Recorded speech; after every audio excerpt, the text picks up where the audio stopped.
జగన్ గారు నిన్న చాలా కాంట్రవర్షియల్ కామెంట్స్ చేశారు ప్రెస్ మీట్ పెట్టి.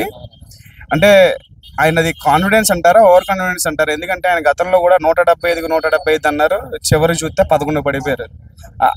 అదే సేమ్ ఆ టైప్ ఆఫ్ కాన్ఫిడెన్స్ అయినా నిన్న ప్రెస్ మీట్లో కనిపించింది మీకు? అదే ఇప్పుడు 175 నుంచి 11 పడిపోయారు కదా. అది జగన్ గారి కాన్ఫిడెన్స్, ఓవర్ కాన్ఫిడెన్స్ పక్కన పెడితే ప్రజలకి జగన్ గారి మన కాన్ఫిడెన్స్ అది, అందుకే 11 వచ్చినాయి.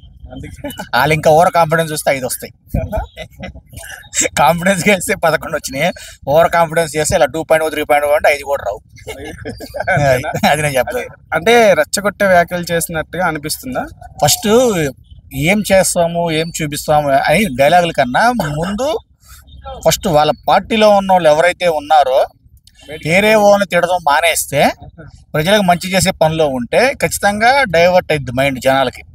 అలా కాకుండా ఆయనేమో ప్రజల కోసం మాట్లాడతాడు, వాళ్ళ పార్టీ వాళ్ళందరు నాయకులేమో ఇప్పుడు వాళ్ళు లీడ్లో ఉన్న వాళ్ళు తిట్టుకుంటా ఉన్నారు. ఇంకా మారలా అట్లా ఉన్నారు. తిట్టడం మానేసి ఏం చేయాలో ప్రజల్లోకి వెళ్తే నెక్స్ట్ కొంచెం మారొచ్చు.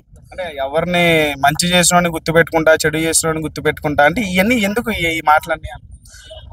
అంటే నాకు మైండ్ పోలే గుర్తు పెట్టుకుంటా అని చెప్తున్నాడు.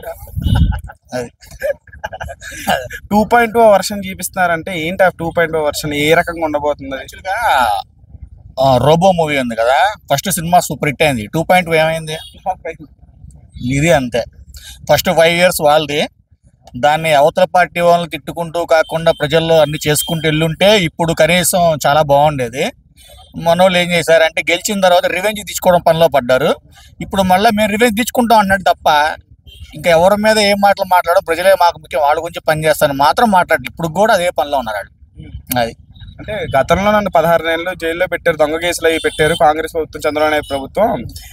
దాని నుంచి బయటకు వచ్చి నేను సీఎం అయ్యాను. ఇప్పుడు జస్ట్ 3 నెలలు నన్ను జైల్లో పెట్టినా మళ్ళీ నేను వచ్చి సీఎం అవుతా అని చాలా లేదు. ఈసారి ఒక 6 నెలలు పెడితే పిఎం అవుతాడు. అది ఇంకా అంతే అన్న. ఏదన్నా సరే ఇప్పుడు కూటమి ప్రభుత్వం కలిసి వచ్చింది కదా, maybe I think next 5 years అన్న మాట ఎందుకు ఆయన నోట్ నుంచి పదే పదే ఎందుకు అంటే ఇక దానికి నో కామెంట్స్. దానికి అవేమి పక్కన పెడితే ఇప్పుడు కూటమి ప్రభుత్వం ఏదైతే కలిసి లీడ్లో ఉన్నారు కదా, నెక్స్ట్ 5 years తర్వాత మన పవన్ కళ్యాణ్ ఇండివిజువల్గా పోటీ చేస్తే ఆయనే సీఎం, అది మాత్రం పక్కా. Thank you. Okay, thank you.